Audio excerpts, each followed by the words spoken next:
Bonjour à tous, aujourd'hui une nouveauté qui concerne les usagers et les modifications de leur dossier à l'OPAC. Il y a une préférence système qui peut vous permettre d'autoriser ou pas les usagers à modifier leurs informations personnelles à l'OPAC. Donc ça c'est pas une nouvelle préférence système, mais si elle est activée sur votre instance, je vais aller vous la montrer, OPAC Details.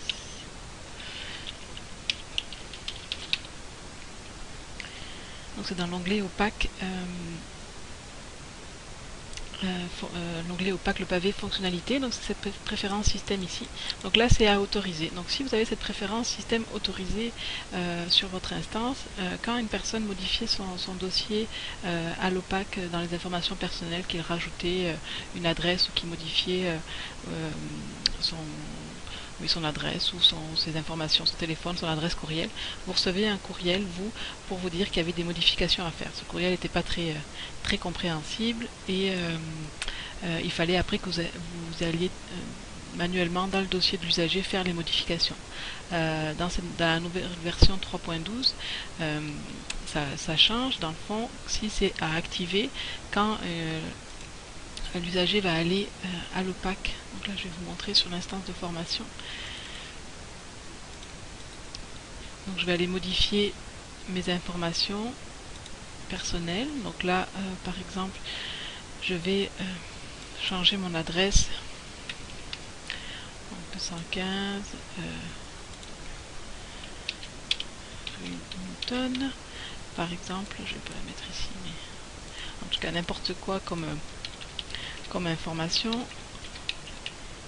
Donc là je rentre un téléphone secondaire. Donc je rajoute des informations, puis je soumets ma demande. Donc il y a un message qui me dit que les informations ont été bien soumises et que quelqu'un va les vérifier. Donc c'était à ce moment-là que vous receviez un courriel pour aller modifier les informations. Dans la version 3.12, ce n'est plus un courriel qui est envoyé. Vous avez un nouveau message ici qui apparaît sur la page d'accueil de l'intranet. Utilisateur en attente de modification. Ce lien-là aussi apparaît quand vous êtes dans les utilisateurs. Utilisateur en attente de modification. Ce lien vous envoie vers une page de modification. Là, on voit qu'il y a un utilisateur en attente, donc c'est les modifications que je viens de faire. Et donc, vous avez les fiches à mettre à jour. Donc là, il n'y en a qu'une, mais sinon, ce serait une liste de dossiers à mettre à jour. Et donc, vous pouvez approuver, refuser ou ignorer. Donc, si j'approuve les changements, donc là, c'est l'adresse que j'avais inscrite, le numéro de téléphone, et là, j'ai changé de 315 à 215. Donc, je peux faire valider.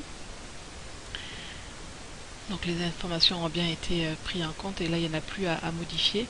Et je peux aller voir ce que ça donne dans mon dossier. Donc on voit qu'ici 215 a bien été pris, rue Newton, puis je peux aller voir dans le détail pour le numéro de téléphone que j'ai inscrit.